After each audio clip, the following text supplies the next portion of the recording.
자, 그래서 유동자산은 당좌자산과 재고자산으로 분류되는데, 당좌자산은 재고자산을 제외한 거로 판매 과정을 거치지 않고 직접 간접으로 바로 현금화할 수 있는 유동성이 매우 큰 자산이고, 그 중에서 이제 현금이 현금성 자산인데, 현금 및 현금성 자산은 요 밑에 있어요. 통화, 주화나 지폐, 주화나 지폐를 말하고, 동전이나 종이돈, 통화 대용증권, 우리 앞에서 배우셨죠?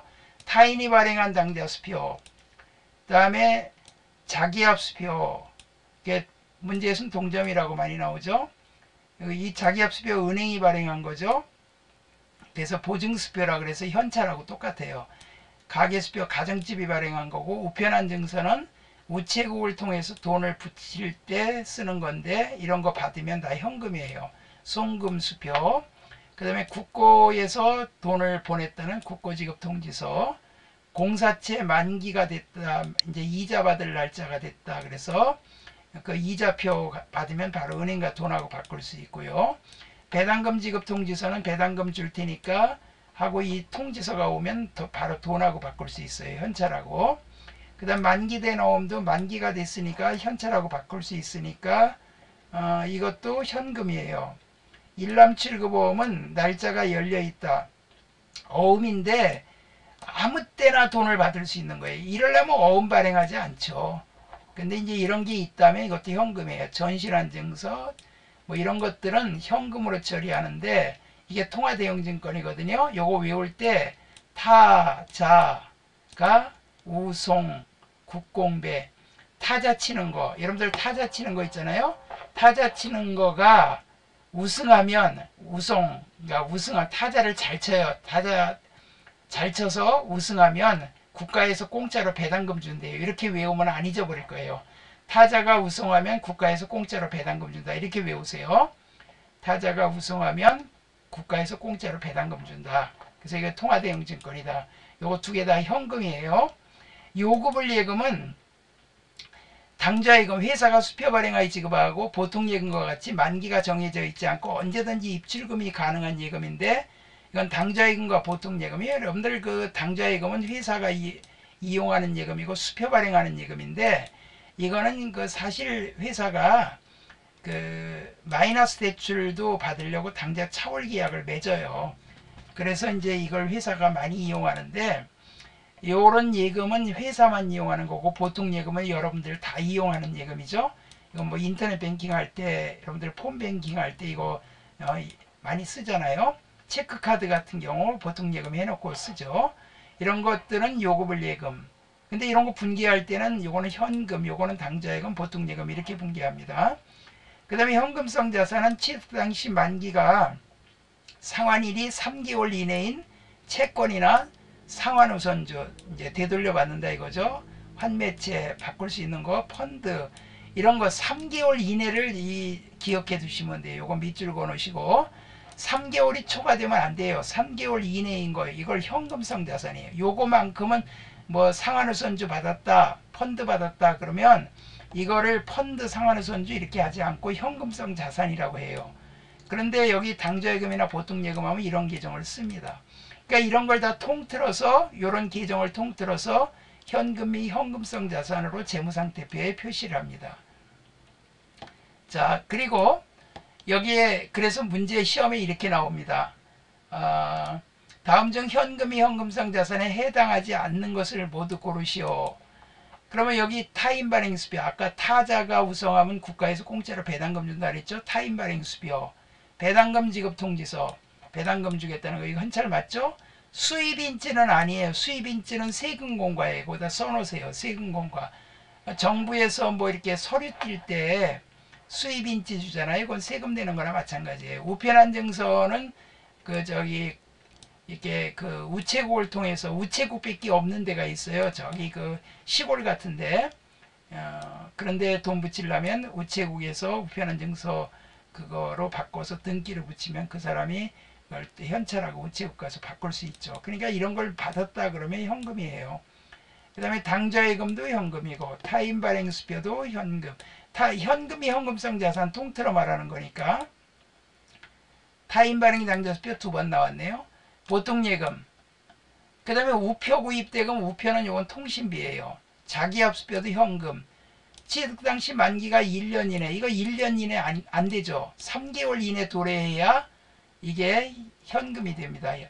그래서 요런 거에 고르면 요 지운 것만 빼고 나머지는 다 현금성 자산에 속한다. 그 다음에 이제 분계를 요거 잘해야 되거든요. 요 분계를 잘해야 되는데, 이제 서울에 지급해야 되는 외상매입금 200만원 중 150만원은 3개월 만기에 약소금을 발행하여 지급하고 잔액은 면제받다. 외상매입금 서울 200만원, 이제 이렇게 거래처를 꼭 이제 쓰는 습관을 갖는데, 그렇다고 이거 쓰면 시간 걸리니까 실기할 때 거래처를 입력한다 이렇게 생각하시면 돼요. 외상매입금 200만원, 그 다음에 어음을 발행했으니까 지급어음. 이건 이제 외상가 그냥 외상으로 하는 것보다 어음을 써주면 상대방이 좋아하겠죠. 왜냐면은 그냥 외상보다는 어음을 써주면 어음 갖고 은행에서 돈하고 바꿀 수 있으니까. 그리고 확실한 상법의 어음법, 수표법이 있어가지고 이거는 완전히 뭐 재판에서 뭐 받기도 좋고 하는 거라 이렇게 된 거예요. 그리고 이제 채무 면제 받은 거니까 채무 면제. 그 다음에 제품 700만원을 거래처 부산상에 판매하기로 계약하고 계약금을 공급대가 20%를 동사발행 당자수표로 받다. 요거 20%니까 7인은 14, 140만원이죠. 그래서 현금이 140만원이 들어왔어요. 현금이 140만원이 들어왔고요. 그래서 현금이 140, 대변에 선수금, 계약금 미리 받은 거니까 선수금 140만원. 그 다음에 경기 인테리어의 제품을 공급하기라고 고리를 체결한 계약을 거래 당사자 간 이견으로 인하여 상호 합의하에 해제했다. 서로 합의해서 해제하면 돌려받을 수 있죠. 경기 인테리어부터 수취하였던 계약금을 보통예금 계좌에서 이체하에 반환했다. 그러니까 돌려줘야 돼요. 보통예금이 나가고 미리 받았던 계약금 부채가 감소되겠죠. 내가 계약금 받았던 거 이렇게 선수금처럼 받았던 거를 돌려주는 거예요. 그래서 이렇게 반대분계예요. 근데 이제 아파트나 땅 같은 거 사고 집 사거나 땅 사고 계약금 계약 해제하면요 그거 띠껴요. 계약금. 그리고 그 돈 받은 사람이 그 해제하려면 2배로 물어내야 되고, 그건 아예 계약서에 딱 정해져 있어요. 부동산은. 근데 이제 이런 거래 같은 경우는 이제 서로 주고받고 이제 돌려주기도 하고 그러죠. 사무실에 사용할 비품으로 공기청정기 200개 구입하고 대금은 하나카드로 결제하였다. 그래서 이거 공기청정기는 비품이에요. 비품 200만원, 그 다음에 미지급금 200만원. 미지급금 계정을 사용한다 그랬죠. 그 다음에 상품 20을 매입하고 신한은행 당자수표를 발행하여 지급하다. 당좌예금 잔액은 10만원이다. 당자차월 계약을 함. 그럼 이건 뭐냐면 상품을 20만원 샀는데 당좌예금 잔액이 10만원 밖에 없어요. 그러면 은행하고 사전에 마이너스 통장 계약을 하는 거예요. 차월이 마이너스 통장 계약이에요.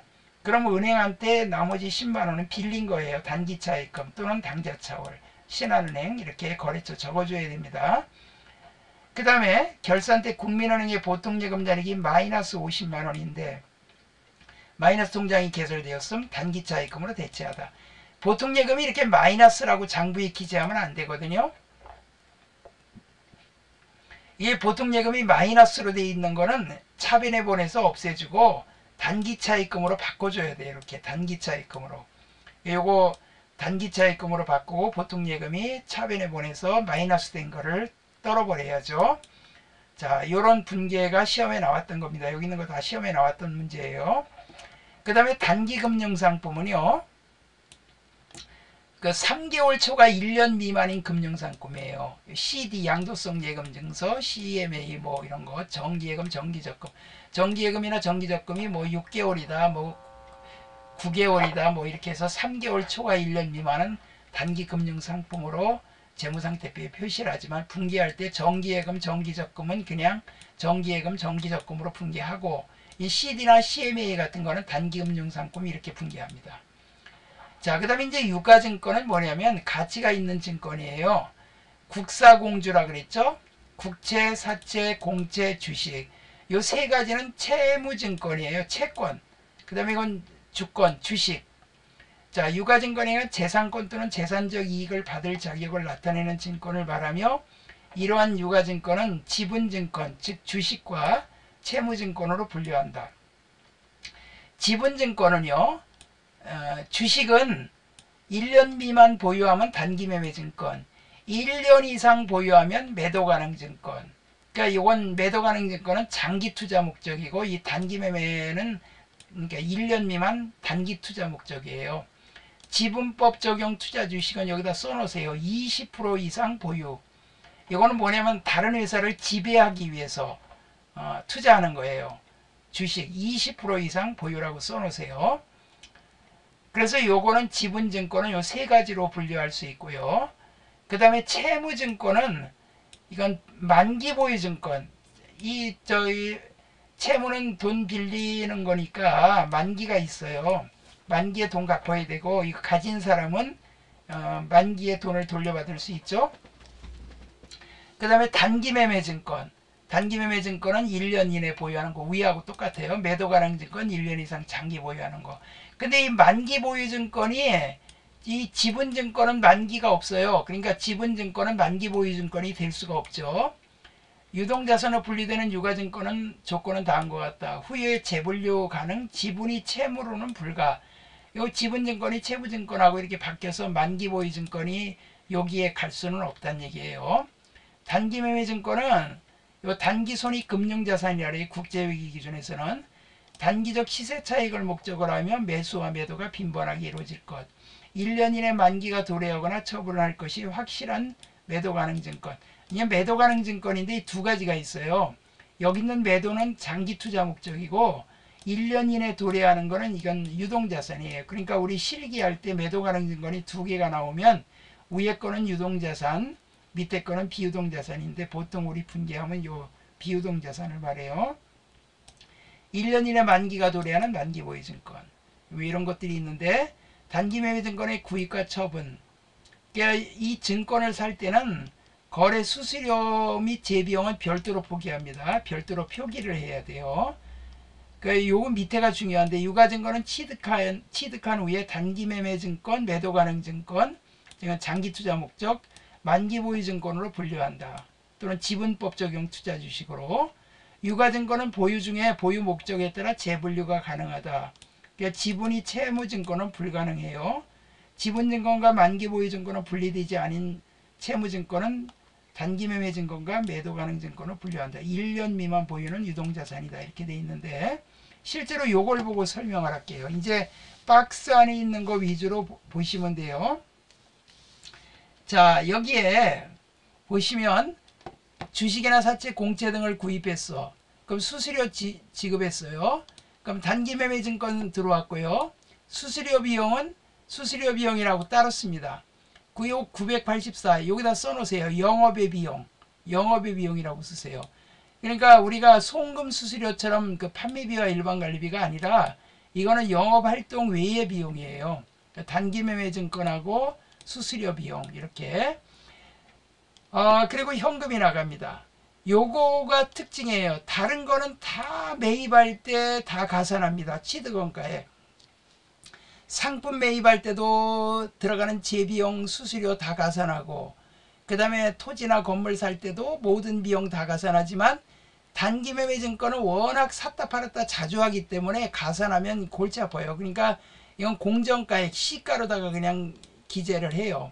매도가능증권도 공정가액으로 하지만 매도가능증권이나 만기보유증권에는 수수료 비용을 가산합니다. 그러나 단기매매증권만 가산하지 않아요. 900번대가 영업의 비용, 영업의 수익 코드예요. 이거 영업의 비용입니다. 이거 구분 잘 하세요. 송금 수수료는 800번대 코드예요. 주식이나 사채나 공채 등을 처분했어. 그러면 여기 단기매매증권이 나가고 단기매매증권 처분이익이 돼요. 현금이 들어오고 단기매매증권 처분이익 이렇게. 주식, 사채, 공채 등 처분시. 그럼 이거 현금이 들어오고 단기매매증권 처분 손실. 단기매매증권이 나가고 현금이 들어오고 단기매매증권 처분 손실이 돼요. 그 다음에 단기매매증권의 평가. 이거는 결산 때 하는 겁니다. 결산 때 공정가액 시장가격으로 평가하며 장부가액과 공정가액의 차액은 평가액이나 평가손실. 공정가액이 하락됐다. 다시 말하면 시가가 떨어졌어요. 손해본 거죠. 단기매매증권이 대변에 가서 없어져요. 그리고 단기매매증권 평가손실, 또 단기투자자산 평가손실. 그러니까 단기매매증권을 가격이 떨어져 갖고 손해본 거예요.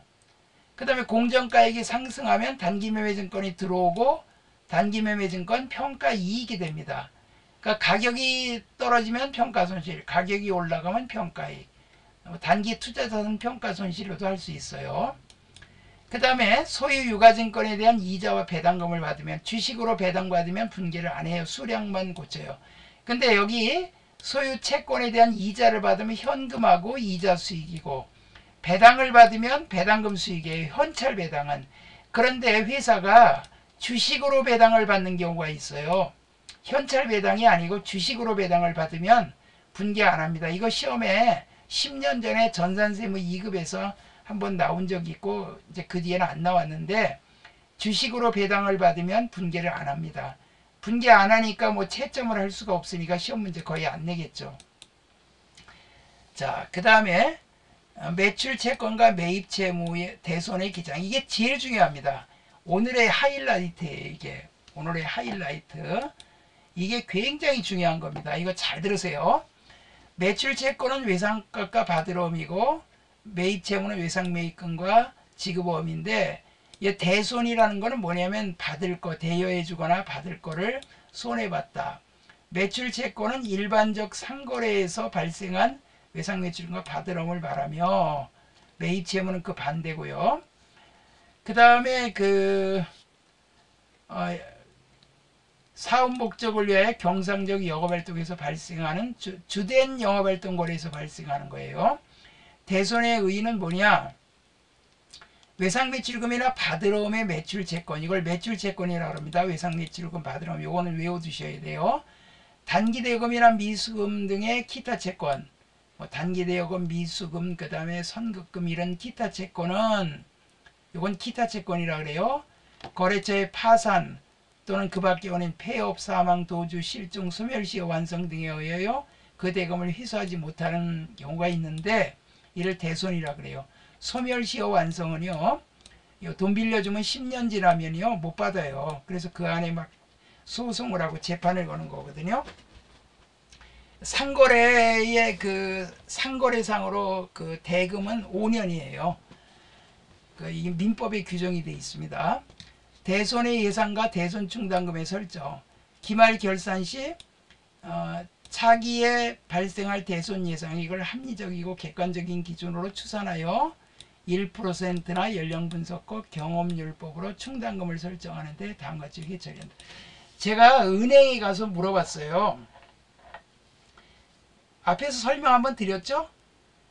대출해주면 다 받냐고 물어봤더니 띠끼는 거 많대요.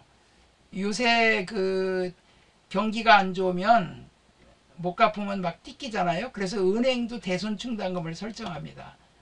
이 대손 충당금, 이렇게 대손 충당금을 설정하는데, 이게 대손 예상을 3만 원을 했어요. 충당금 연익이 없다. 그러니까 이걸 만들어 두는 거예요. 외상값 띠낄 거. 금년에 외상으로 팔아서 수익을 봤으니까 금년에 띠낄 거 내년에 넘어가서 띠낄 거란 말이야. 금년에 팔아서 이익을 봤으니까, 상품 매출 또는 제품 매출로 팔아서 금년에 이익을 봤으니까 그 외상으로 파는 것 중에서 띠끼는 그 비용도 금년의 비용으로 잡아야지 내년 비용으로 잡으면 안 된다 이 말이에요. 그래서 결산 때 미리 예상을 하는 거예요. 3만 원 예상했다. 근데 충당금이 없으면 대손상각비 3만 원, 대손 충당금 3만 원 이렇게 해줍니다. 비용으로 처리해줘요. 충당금을 만들어 뒀다 나중에 대손이 되면 요걸로 충당한다, 메꾼다 이 말이에요. 아파트 같은 경우는 수선 충당금을 설정해 두죠. 나중에 아파트 수리할 때 쓰려고. 그건 부채입니다. 그러나 이거는 부채가 아니고 평가 계정이에요. 외상매출금이나 받으러움이 요만큼 띠낄 것 같다, 이런 평가 계정이에요. 근데 3만 원 이상인데 잔액이 2만 원 있어요. 그러면 이미 2만 원 비용으로 잡았기 때문에 만 원만 비용으로 잡으면 돼요. 충당금 만 원. 그럼 10,000원 추가로 설정하면 요 20,000원이 있으니까 30,000원 되죠. 똑같이 30,000원 돼요. 근데 30,000원 예상했는데 잔액이 30,000원 있어. 그럼 이미 충당금 30,000원 설정해 놨으니까 분개 안 해요. 그리고 30,000원이 있는데 45,000원 예상했어. 그럼 오히려 15,000원 남죠? 그럼 대손 충당금을 줄여 15,000원. 그리고 대손 충당금 환입 15,000원. 이거 옛날엔 수익이었는데 이거는 요 대손 상각비에서 차감하는 거예요. 요거 비용. 요 판관비에서 차감하는 거예요. 왜냐면 요 띠낄 거 예상한 비용인데 요거는 너무 많이 해놨으니까 여기서 이제 퉁쳐서 판관비에서 퉁친다. 그래서 판관비의 마이너스 항목이 대손 상각비 마이너스 항목이에요. 그래서 요 분계는 잘 알아두세요. 30,000원 예상했는데 이렇게 잔액이 있으면 빼고 한다. 이게 법인세법에서는 1% 또는 연령분석법, 이거는 뭐냐면 외상으로 팔은 지가 오래됐어요. 그러면 띠낄 가능성이 높겠죠. 그 다음에 과거의 경험률법, 가만히 보니까 과거에 1%가 띠꼈다 또는 2%가 띠꼈다. 이 셋 중에서 제일 큰 숫자를 대손상각비로 설정하도록 되어 있습니다. 그리고 이건 세법에서도 인정을 하고 있어요. 근데 이제 실제로 다음 연도로 넘어갔어요. 다음 연도로 이제 실제로 결산 때, 여러분들이 항상 결산 때 보면 이게 외상값 잔액이 몇 천만 원이 있는데 분명히 내년에 넘어가면 띠낄 것 같아. 내년에 분명히 넘어가면 띠낄 것 같은데 내년에 넘어갔는데 진짜로 띠꼈네. 회계기간 중에 매출 채권에 대한 대손이 발생되었는데 대손, 여기 보세요. 회수불능액이 5만원 있어요. 충당금 잔액이 없어. 그러면 외상값 실제로 5만원 띠낀 거야. 바드럼이 띠끼면 바드럼, 대여금이 띠끼면 대여금. 그럼 여기 대손상각비. 근데 대여금은 기타의 대손상각비야. 왜냐면 이건 기타 채권이기 때문에 앞에 기타가 붙어요. 여기는 그냥 대손상각비야. 외상매출금하고 바드럼, 매출 채권에 관한 건 대손상각비 판관비고 이거는 영업의 비용입니다. 그래서 여기 없으면 대손상각비로 하고, 근데 5만원 띠꼈는데 3만원이 있어. 그럼 여기 외상값 5만원 사라지고 충당금 3만원 메꾸고 나머지 2만원은 대손상각비. 2만원은 대손상각비. 그러니까 2만원 대손상각비로 해주는 거예요. 충당금 3만원 메꾸고 나머지 2만원은 뭐 예측을 잘못한 거니까 뭐 어쩔 수 없지, 뭐 비용 잡아야지. 근데 5만원 회수불능 됐는데 충당금 잔액이 5만원이야. 안성맞춤이네. 그럼 예상매출금 5만원이야. 그러면 충당금 5만원 딱 맞으니까 충당금 다 없애주는 거야.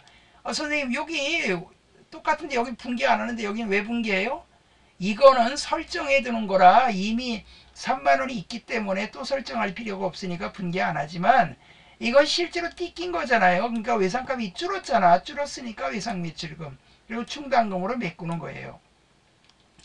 근데 회수불능액이 5만원 있어요. 근데 충당금 잔액이 6만원 있어. 그럼 외상매출금 5만원 띠꼈는데 충당금이 6만원 있으면 충당금은 5만원만 와야 돼요. 그럼 나머지 만원은 뭐 하느냐? 다음에 또 다음에 또 만원은 다음에 또 띠끼면 뭐 거래처가 한두 군데야? 여러 군데죠. 그 다른 거래처가 또 띠꼈어. 거기가 또 안 줬어. 그러면 외상매출금 또 대손충당금 만원이 오겠죠. 모자라면 대손상각비. 그러니까 이거는 실제로 대손이 된 거고 실제로 띠낀 거고 나 같으면 이러겠어. 띠꼈다. 띠낄 거 예정했다. 그럼 얼마나 쉬워. 근데 왜 이렇게 말을 어렵게 만들었는지 몰라. 참 나원. 우리나라 회계가 어디서 들어왔는지 아세요? 우리나라 회계, 원래 회계는요 이탈리아에서 생겼고, 원래 회계는 우리나라가 세계에서 가장 빨라요. 개성부기법 송도상계의 치부법이라고, 치부책, 그래서 장부라 그래요. 치부, 장부를 다스리다, 그래서 치부라 그래서 개성부기법이 있었는데 고려시대에. 근데 200년이 앞섰는데 1494년도에 이탈리아에서 루카 파치올리가 이거를 체계화시켜 가지고 돌고 돌다가 일본을 통해서 한국에 들어왔어요. 이 말이 어려울 수밖에 없어요. 우리나라는 전부 다 한문의 영향을 받았기 때문에 전부 다 한자예요. 일본 한자는 되게 쉬워요. 근데 중국 한자는 왜 이렇게 어려운지 몰라요. 그래서 이게 한자로다가 다 돼 있어요. 제가 그 세무서 강의하고 그럴 때요, 책이 전부 다 한문이에요. 그리고 옛날에는 그 대학 교재가 전부 다 한문이에요. 80년대 대학교 다닌 사람들 아마 아실 거예요. 대학 교재 전부 다 한문입니다. 그래가지고 이 한문으로 돼 있는 책을 갖고 세무 공무원들을 가르쳤었어요. 한문 모르면 아예 회계도 못했어요. 근데 그 뒤에 다 한글로 바뀌었죠. 지금은 다 영어로 많이 바뀌어가지고 오히려 영어가 더 쉬워요. 자, 그 다음에 대손 처리한 채권의 요소, 전기단기 구분하지 않고 대손 처리한 채권을 회수하게 되면 무조건 대변에 대손 충당금으로 처리한다. 왜냐하면 여기 띠꼈다가 받은 거예요. 전기 대손 처리한 채권의 요소를 현금으로 받았는데 띠꼈다 받았으면 여기 띠낄 때 충당금이 이렇게 없어졌잖아. 그러니까 이거 충당금 원위치 시키는 거야. 충당금이 원래 어디 있었어요? 대변에 있었잖아. 그러니까 여기 차변에서 없어진 거 다시 원위치. 단기 대손 처리한 채권의 요소, 현금, 대손 충당금. 이게 띠꼈다가 돈 받은 거예요. 저기 여러분들 우리나라가 러시아한테 노태우 정부 때 러시아한테 돈을 많이 빌려줬거든요.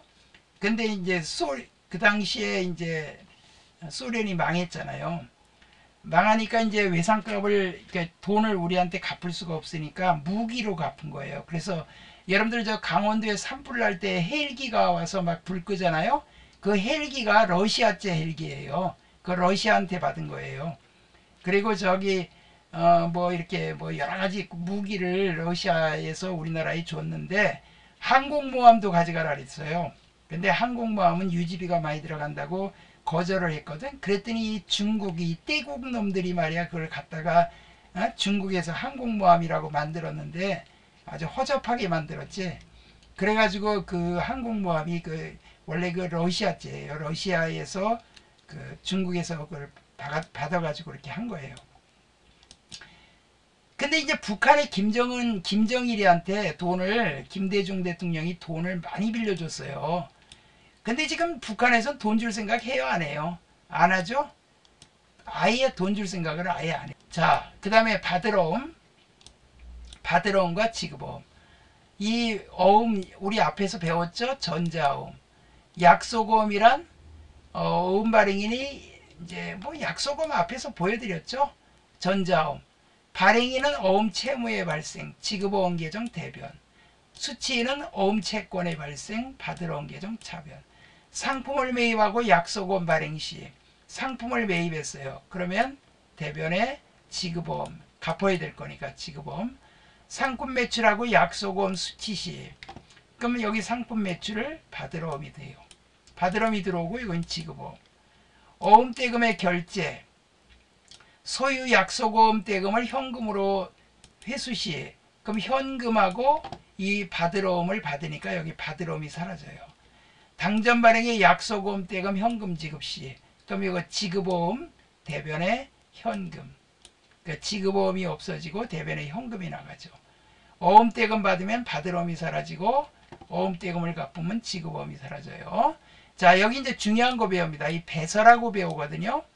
소유하고 있던 어음을 만기일 이전에 타인에게 양도하는 걸 어음의 배설하고 하는데, 바드러움의 감소, 상품을 매입하고 소유하고 있던 어음을 타인에게 배서 양도해주면 상품 들어오고 바드러움. 요 배서가 뭐냐면 요 배자가 뒷배자예요. 문서서자. 문서 뒤에다가 서명을 합니다. 왜냐면 어음을 다른 사람에게 넘기면 넘겼다고 거기다가 도장을 찍어줘야 돼요. 그래야 지급인이 믿고 그 대금을 지급하죠. 이 어음을 소지한 사람에게 주시오 하고 도장을 찍어줘요. 그래서 배서란 말은 참 말을 어렵게 만들어놨어.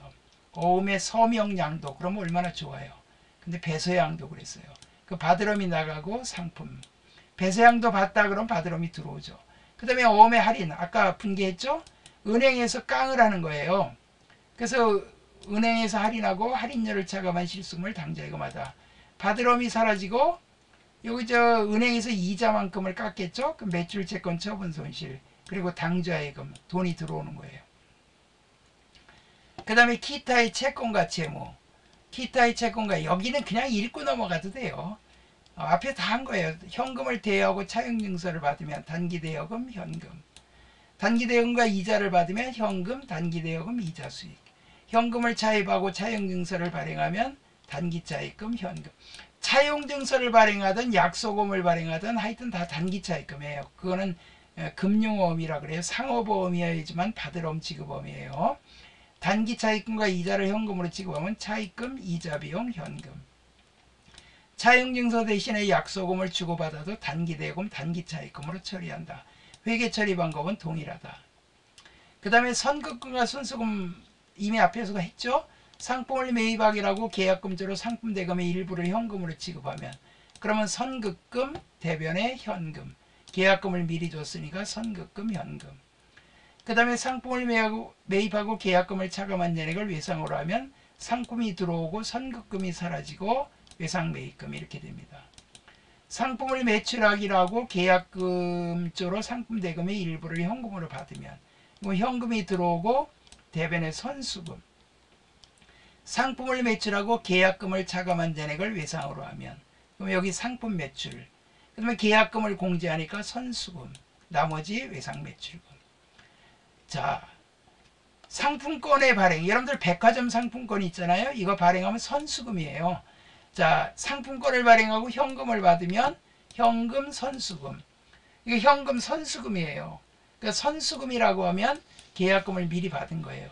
근데 이 상품권을 발행하면 이게 종이 쪽지 파는 거라 그냥 계약금 받은 거로 처리합니다. 그리고 상품 매출하고 대금 정보는 상품권 받고 이상으로 하면 이제 이 사람이 이 상품권 가지고 와서 물건을 가져갔어요. 그러면 이제 상품 파는 거죠. 그리고 계약금 받은 거 선수금 상품권 회수했으니까 없어지고 나머지 외상 매출금. 미수금 미지급금. 아 이거 아주 더 쉽죠. 비품을 외상으로 처분하면 비품 나가고 미수금. 외상 매출금 아니에요. 이거 상품 매출이나 제품 매출만 외상 매출금이고 이건 아니에요. 미수금을 현금으로 입수하면 현금이 들어오고 미수금이 사라지고 그 다음에 유가증권을 외상으로 구입하면 유가증권이 들어오고 미지급금이 돼요.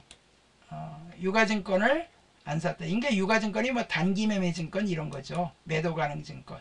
1년 이상 장기 투자는 매도가능증권, 단기 투자는 단기매매증권.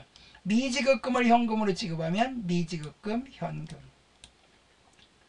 그 다음에 이제 가지급금이 뭐냐? 아까 좀 했는데 사원에게 출장 여비를 어리마에 지급하면 가지급금, 현금. 근데 사원이 귀사하여 여비를 정산하고 나머지 현금 받으면 가지급금이 사라지고 그 돈 받은 거 빼고 나머지는 이제 여비교통비로 처리하죠. 그 다음에 출장사원이 내용불명의 송금수표를 받아서 출장사원으로부터 그러면 대변에 가수금, 차변에 현금. 출장사원이 기사하여 내용불명의 송금액이 외상매출금 회수로 판명됐다. 그럼 이제 외상값 사라지고 차변에 가수금이 들어와요. 이렇게 가수금 없어지고. 근데 이게 그 대표이사가 회사 돈 가져가도 가지급금으로 처리해요. 그러면 그 대표이사한테 돈 빌려주고 그냥 빌려주는 게 아니라 이사회 결의에 의해서 빌려줍니다. 빌려주고 이자까지 받아야 돼요. 가지급금 인정이자라고 전산세무 1급에서 가지급금 인정이자 계산을 또 합니다. 대표이사가 돈 내놓으면 가수금 이렇게 돼요. 이건 개인기업도 이렇게 처리해요. 주주임원 종업원 단기채권. 이건 뭐냐면 가불에 간 거예요. 종업원에게 가불해주면 그러면 단기된 그냥 대여금이야. 근데 요새는 가불 거의 안 하죠. 급여지급 시 선대금과 소득세를 차감하여 잔액을 현금으로 주면 그러면 월급 주면 급여 그리고 단기대여금이 사라져요. 단기대여금 사라지고 그 다음에 그 소득세 띄면 예수금 사라지고 나머지 현금. 그 다음에 급여에서 차감한 소득세를 세무서에 현금으로 납부하면 요 예수금이 없어지고 현금이 나가요. 이거 다 앞에서 했던 것들이죠. 그 다음에 앞에서 이것 했던 것도 4대 보험회사의 회사 부담분을 국민연금은 세금광고로 건강보험료는 복리후생비로 처리한다. 요 세금광고가 국민연금 회사 부담분 여러분 그 5대5로 절반 부담하죠. 여러분들이 절반 회사가 절반. 그러니까 회사가 부담하는 거는 회사 입장에서는 세금공과 그 다음에 건강보험료는 복리후생비 그리고 보통예금 요거 시험에 잘 나와요. 그 다음에 선납세금, 이자 수입 시 원천징수 당하거나 법인세 중간예납 한 경우. 이게 뭐냐면 여러분들이 은행에다 적금을 들었다가 이자를 타요. 그럼 이자 받으면 이자 다 줍니까? 세금 띄고 주죠. 물론 비과세 상품은 이자를 안 띄겠지만, 세금을 안 띄겠지만, 과세 상품은 세금을 띱니다. 그리고 나머지만 받아요. 그럼 이거는 원천징수를 당한 거예요. 여기 위에는 그 회사가 원천징수를 한 거고, 그러니까 월급에서 공제해서 맡아가지고 있는 거고, 이거는 은행이 맡아가지고 있는 거예요. 그럼 우리 입장에서는 세금을 미리 낸 거예요. 은행이 대신 내주니까. 내 이자에서 띄어가지고 은행이 대신 내주는 거니까 선납세금. 자, 그리고 법인세를 중간예납 시. 왜 중간예납을 하냐면요, 국가에선 세금을 1년에 한 번만 받는 게 아니라 중간에 6개월에 한 번씩 중간예납을 하라 그래요. 법인세하고 소득세는.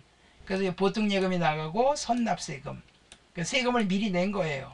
그리고 결산 때 법인세 계상 시는 법인세가 생기고 미리 낸 선납세금을 공제하고 나머지 미지급세금으로 이렇게 분개합니다. 이것도 시험에 잘 나오는 겁니다.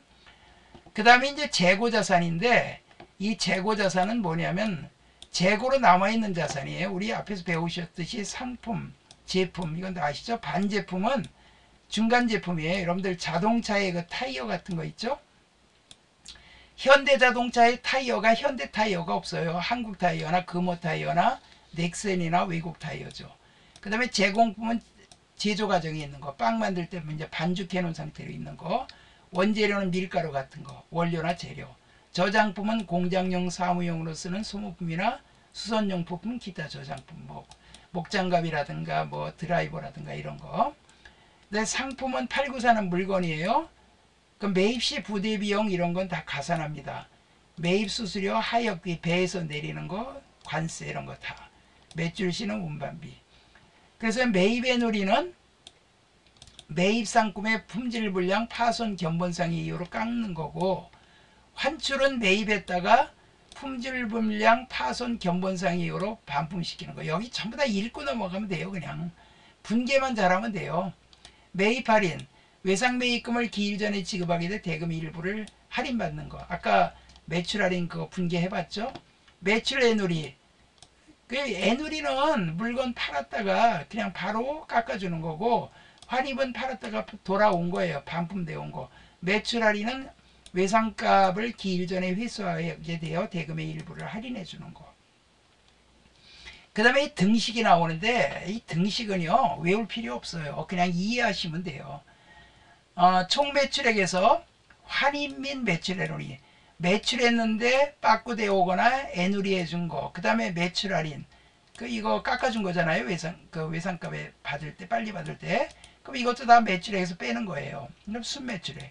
매입액은 매입제 비용 포함한 거에서 환출을 빠꾸시키거나 애누리 해준 거 빼고, 매입 할인액도 빼주고. 그럼 뭐 당연한 거 아니에요, 이거는? 그럼 매출원가는 기초상품에다 순매입 더해. 이거 동그라미 치고 쓰세요. 여기다가 판매 가능액. 판매 가능액에서 남은 거는 내년에 팔 거니까 빼요. 그러면 이게 매출원가가 됩니다. 그럼 매출총액은 순매출액에서 매출원가를 빼주는 게 매출총액이에요. 여기서 이 두 개의 공식만 외우면 되는데 이거 외울 필요 없어요. 매출원가는 매출된 상품의 원가라는 뜻이지 매출액이란 뜻이 아니에요. 내가 사온 것 중에 기말에 남은 거는 안 팔렸으니까 빼야죠. 이건 내년에 팔을 거니까 빼고, 작년에 넘어온 기초상품은 같이 팔겠죠. 금년에 더하고, 매출액에서 매출원가 빼고, 그 다음에 기말재고자산의 가산할 항목은 선적지 기준으로 매입한 운송 중에 있는 미착품. 이 선적지 기준이 뭐냐면 배에다가 실는 순간 우리가 산 거예요. 미국에서 우리가 수입을 하는데 배에다가 물건을 실는 순간 우리 거가 되는 거예요. 그래서 이때 미착품이라 그래요. 위탁품은 수탁자가 아직 판매하지 않은 것. 위탁품 중 수탁자가 아직 판매하지 않은 거는 내 거잖아요. 이게 물건 팔아달라고 부탁할 때는 물건에서 빼거든요. 상품에서 빼는데 판매하지 않은 거는 오히려 더 가산해야 되고, 시성품은 구매자가 구매 의사 표시하기 전까지 아직 뭐 팔린 게 아니니까 가산하고. 만약 위탁품을 수탁자가 판매했거나 시송품을 구매자가 판매 의사를 밝혔는데 포함되어 있다면 차감한다. 자, 요거는 참고로 알아두시고, 그 다음에 이제 이분법이라고 배우는데, 우리는 이분법이 아주 쉬워요. 상품을 외상으로 매입하면 상품 외상 매입금 다 한 거예요. 환출과 매입의 누리시는 요거 반대분기하면 돼. 근데 외상값으로 샀는데 외상값을 줄여야 되니까 부채의 증가, 부채의 감소, 자산의 증가, 자산의 감소, 이렇게 반대분기하면 되죠. 근데 또는 매입 매출 전표 작성할 때는요, 이렇게 그냥 요 분계 똑같이 하고 마이너스 보호만 붙이면 돼. 이게 더 쉬워요. 그 다음에 매입 할인, 외상 매입금을 빨리 갚으면 매입 할인 거래요. 깎는 거를. 그리고 나머지 보통 예금. 상품을 외상으로 팔았을 때는 상품 매출, 외상 매출금.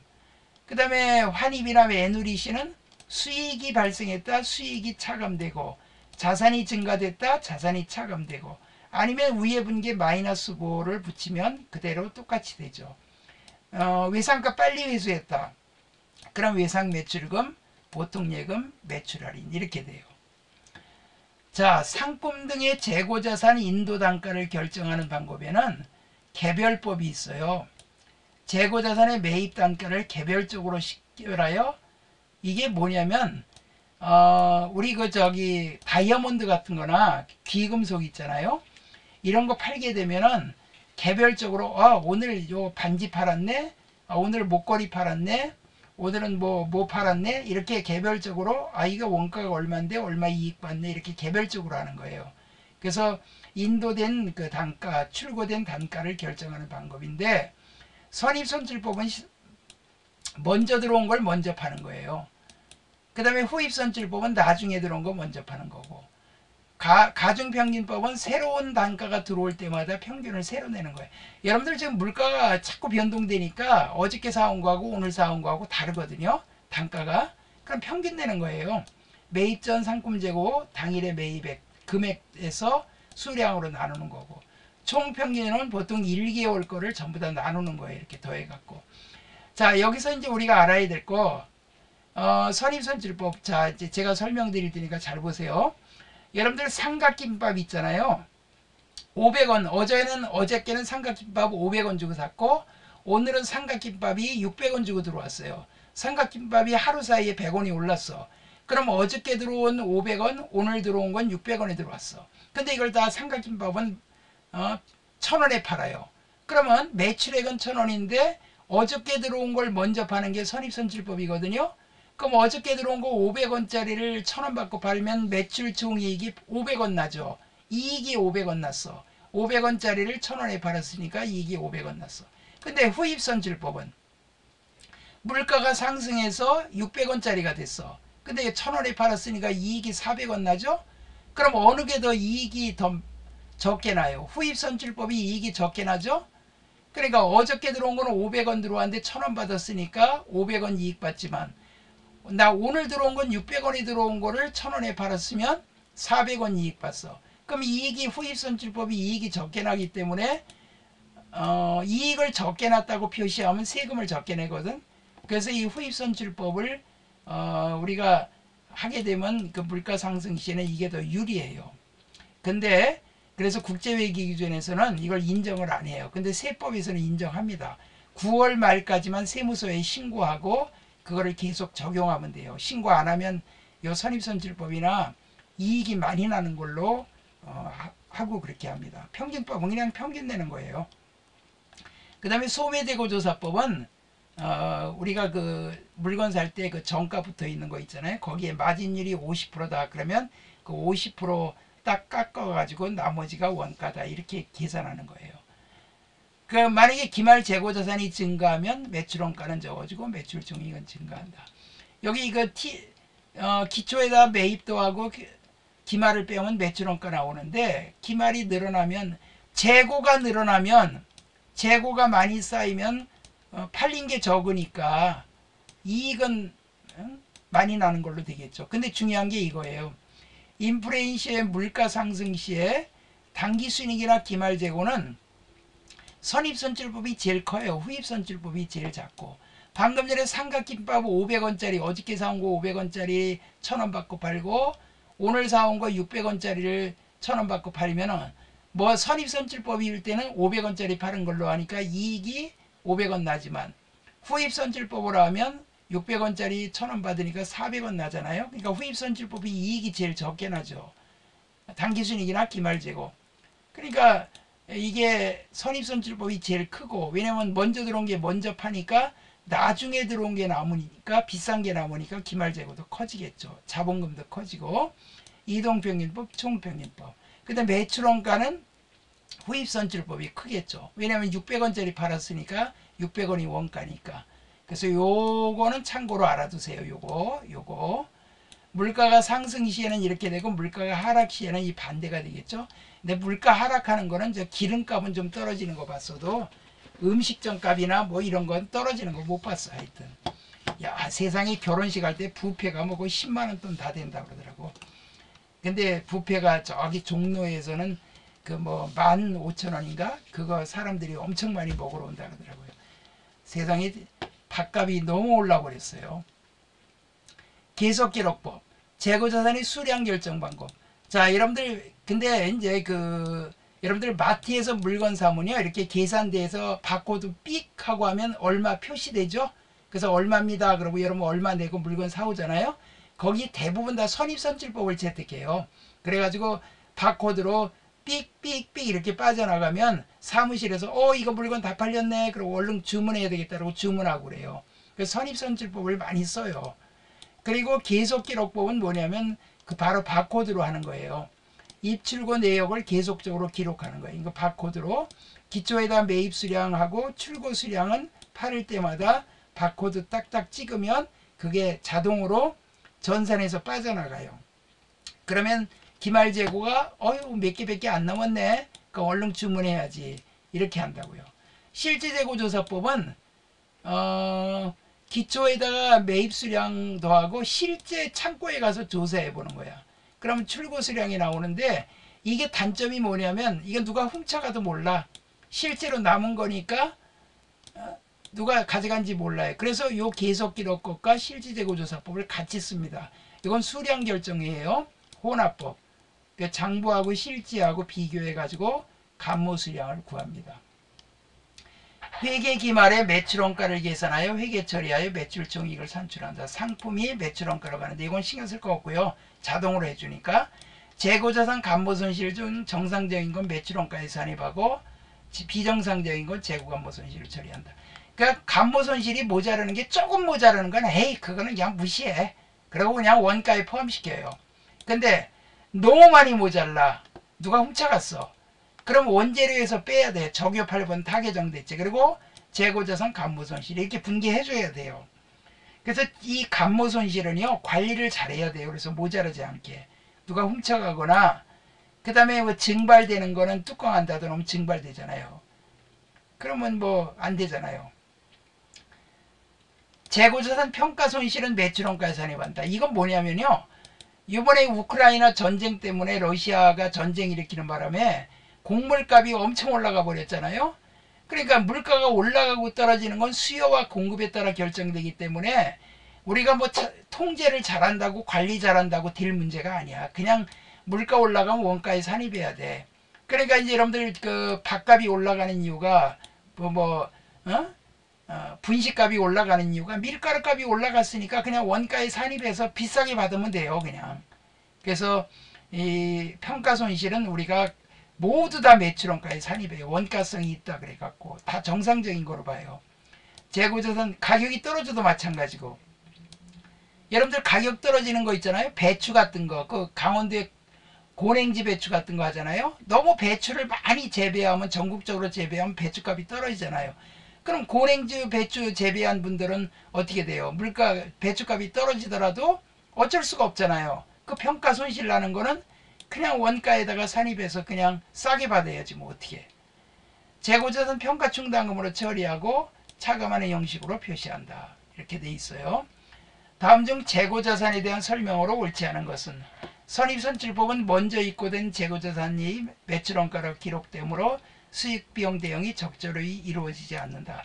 왜냐면 그 옛날에 사온 거를 지금 현재 시세로 비싸게 팔았기 때문에 수익과 비용, 매출액과 매출원가 대응이 적절히 이루어지지 않죠. 이럴 때는 후입손실법이 적절히 이루어지는 거죠. 재고자산 평가 손실은 매출원가에 가산한다. 이건 어쩔 수가 없어요. 가격이 떨어지는 거는. 재고자산 감모 손실이 발생하면 모두 원가성이 있는 거로 보라 매출원가. 이게 틀렸죠.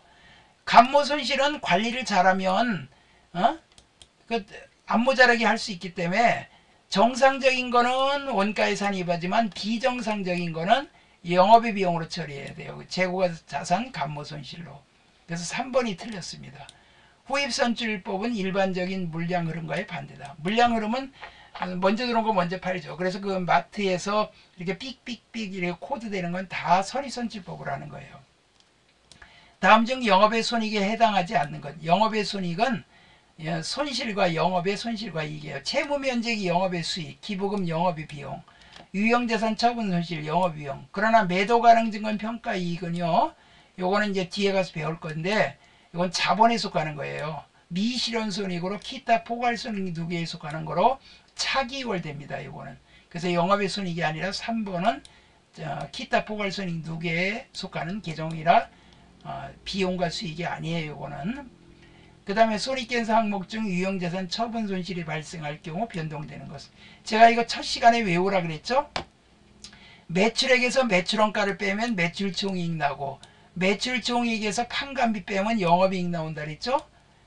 그리고 영업이익에다가 영업의 수익 더하고 영업의 비용 빼면 법인세 차감전 순이익인데 유형자산 처분 손실은 영업의 비용이니까 영업이익에서 이거를 빼주니까 법인세 차감전 순이익이 나오죠. 그래서 정답은 4번이에요.